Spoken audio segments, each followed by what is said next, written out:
death. For many, it is a concept to be feared, to be respected. It is the ender of relationships, of knowledge, of everything that you were and will ever have been.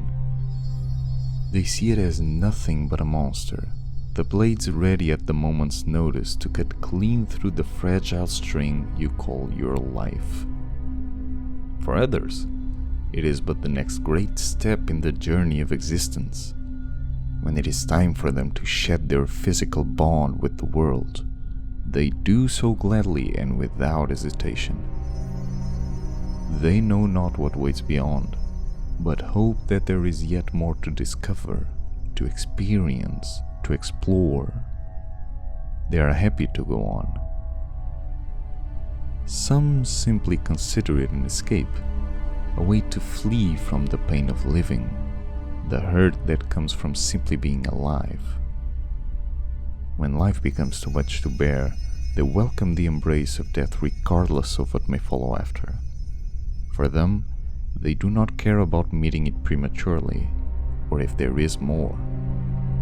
They only desire for their suffering to cease. The one thing that all agree upon is that death is a universal truth. Just as every being has a beginning, there must also come an end. Everyone prepares for it in different ways, but the result is always the same.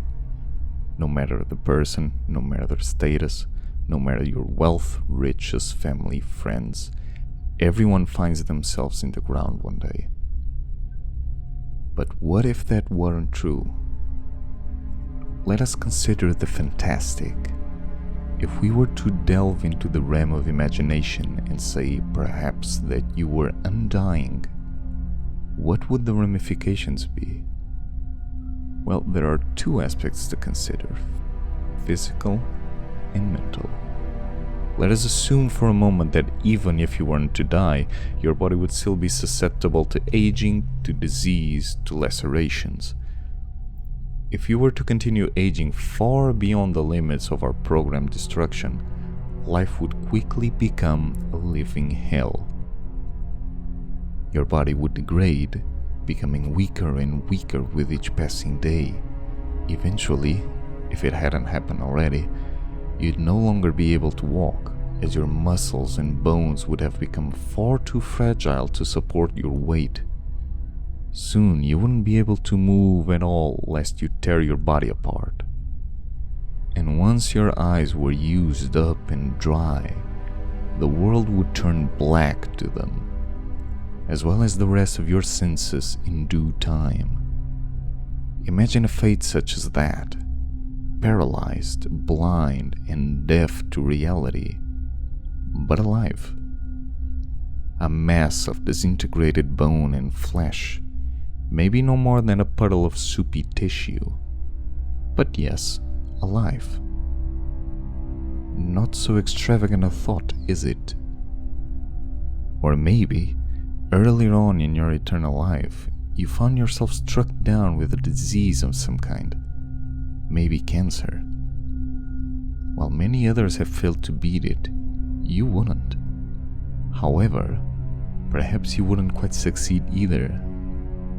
It is possible to assume that without proper and timely treatment, you'd simply be stuck in a stalemate with it for the rest of your life, which in your case is a long while.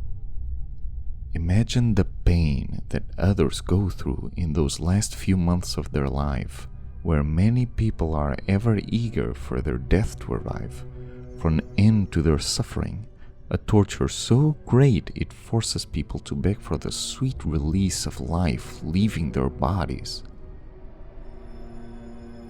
But that isn't an available option to you, is it? No.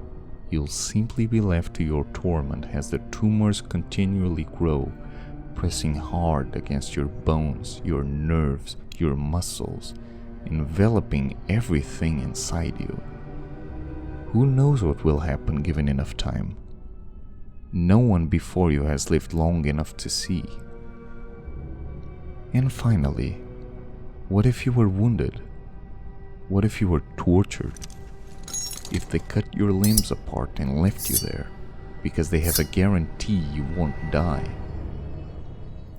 What if they removed your skin inch by inch until you were nothing but bloody muscle and tendon underneath, where even the lightest of touches would send cascading waves of pain throughout your vessel, but not kill you?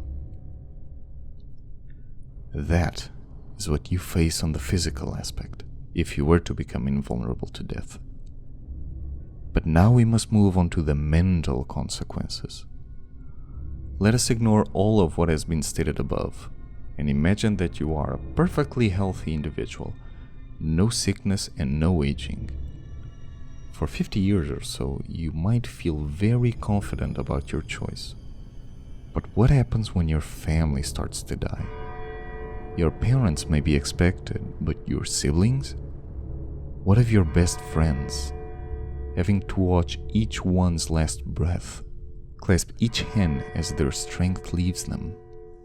How many funerals would you have to attend when everyone you've ever known and loved has died? How would you maintain a family? If you were to bear children with your wife or husband, how would that impact your relationship? As they continue to age and grow older, as you stay the same, a single moment of your life frozen in time forever. Eventually, your children would surpass you, and not only would you witness the death of your significant other, but it would be your children whose hands you must hold as they travel into the next realm. And then your grandchildren, and their children, and so forth. It's alright, you'll start over. In a few decades, you'll be able to move on, to leave and start a different bloodline than the one you've now abandoned. And then you'll have to undergo the same process again, losing your love, then your children, over and over with each new glimmer of hope you gain to lead a normal life.